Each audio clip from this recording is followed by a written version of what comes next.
Well, novelty theory is something I've been working on since the early 70s, inspired by psychedelic plant experiences in the Amazon, to attempt to look at time and really deconstruct it and attempt to understand what it is.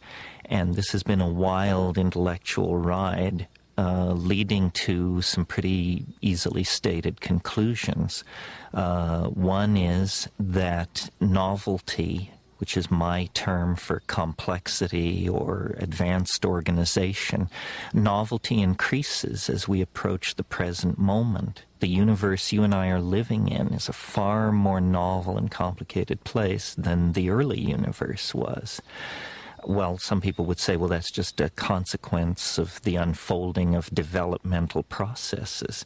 But this asks the question, what are developmental processes? Why should the universe have a preference for order over disorder, especially when we have something called the second law of thermodynamics, which tells us exactly the opposite? Physicists believe the universe is running down ultimately into a state of disorder. But what I see is everywhere the emergence of more and more complex forms, languages, organisms, technologies, always building on the previously achieved levels of complexity. So that was one of my insights. Coming out of that insight was the further understanding that this process of complexification through time is not proceeding at a steady rate. It actually follows a kind of asymptotic curve. In other words, it's happening faster and faster.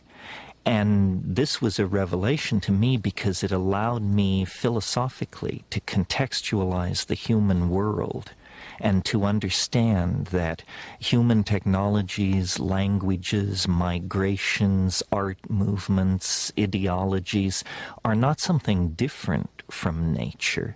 They're the same download of process that we see in the movement of continents, the evolution of new species of animals, except that these human novel emergent situations are happening much more quickly. So I see the cosmos, if you will, as a kind of novelty-producing engine, a kind of machine which produces complexity in all realms, physical, chemical, social, whatever, and then uses that achieved level of complexity as the platform for further complexity. Well, this explains our present circumstance. It explains the rush toward all forms of new technology and social organization in the new millennium. But you don't have to be a rocket scientist to understand that if the universe is complexifying faster and faster, a epoch, a time will come when this rate of complexification is occurring so rapidly that it will become itself the overwhelming phenomena in the world of three-dimensional space and time. And I call this the omega point, or the transcendental object at the end of history. And I believe it is not that far off, that with the emergence of global internet, a human population of several billions, an electronic noosphere, that we are now within the shadow of this transcendental object at the end of time. Our religions sense it. That's what gives them their apocalyptic intuitions. And I think the ordinary man and woman in the street sense a kind of built-in acceleration to time itself. Well, rather than dismissing that or treating it as a psychological perception or something unique to our society, I took it as a basic perception about physics, and have built elaborate mathematically defined theories around this idea, and then have found, to my astonishment, incredible congruences with other work. I'm thinking of the Mayan calendar and its curious countdown-like quality toward an extremely unique event that the Maya felt would occur in the same time frame that my own equations predicted, even though at the time I was unaware of the Maya. So what we have here is a new model of time based on a very real intuition that I think most people share, which is that time is speeding up, that human beings are part of that process, and that the culmination of that process is now within the ven of historical time. In other words, I believe it will happen in 2012, in December, coincident with the same events that the Maya placed at the end of their calendar. Even if I'm wrong, even if it's 100 years or 500 years later, these are still spans of time that, when compared to the life of the planet, are fractions of a percentage. So whether you believe, as I do, that we can know the precise moment of this transformation of the world of time, or whether you believe it is simply coming soon and fast, really doesn't make that much difference. We are all gathered here at the end game of developmental processes on this planet. We are about to become unrecognizable to ourselves as a species. Our technologies, our religions, our science has pushed us toward this for thousands of years without us awakening to what the denouement would be. Now we stand close enough to it that I think all but the most lumpen among us must feel the tug of the transcendental and the transformative. I am very perplexed when you say that time is speeding up. As far as I can tell, such things as crystal oscillators, things which keep time, clocks, the relationship of the Earth turning to the calendar, the full moon, all of the things which are symptoms of our passage through time, don't seem to be throwing themselves out of kilter. So what do you really mean about time speeding up? Well, let me answer in the form of a question. Which lasts longer, 1,000,000 years in which nothing happens, or 10 seconds with 50,000 events crammed into it? In other words, really time is only experienced by the events which occur within it.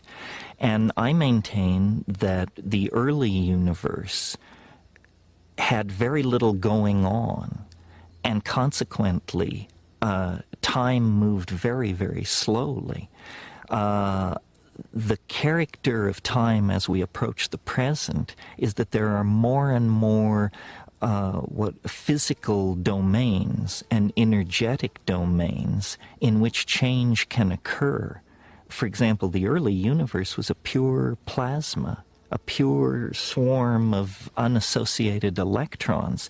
You didn't even have atomic systems, let alone chemistry, molecular chemistry, life, complex speciated life, and dynamically balanced planetary ecosystems. Each one of those more complex phenomena crystallized out, or emerged, if you will, from the previous systems that had come into existence. So when I say time is speeding up, what I mean really is that more and more is happening. More and more is happening. And if you ask the question, well, what would be the ultimate state of connectivity or of happening? It's when all points are connected to all other points. Somehow this concept of connectivity is intimately linked to the concept of complexity. And so really what I'm saying is that the universe is getting its act together. It's connecting the dots. It's bringing everything into co-relationship with everything else. And somehow it does this through the production of consciousness. Consciousness is this integrative function in biology which takes data which may appear profoundly unrelated, and in fact brings it into some kind of a congruent relationship. We say an organism coordinates a point of view. Well, in a way, what's happening over time is that the universe is coordinating a point of view. And as it does this, it becomes somehow more aware, more self-conscious, more being-like and less thing-like. And as I said, this process is not proceeding at a steady pace. It's proceeding faster and faster. More connectivity occurs now in a calendar year than occurred in 1,000,000 years, 1,000,000,000 years ago.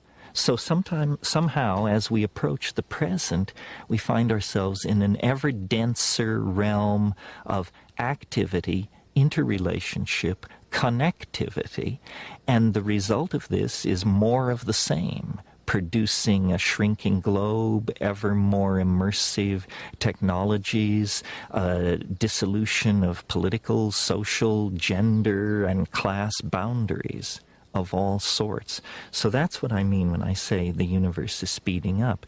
You know, before the advent of man, of human beings, the fastest changes on this planet of any consequence were genetic changes, changes in the genomes of plants and animals. Well, biologists know that for a fruit fly to add a spur to its leg, for a bird to change its plumage, you need hundreds of thousands, sometimes millions of years of evolutionary time.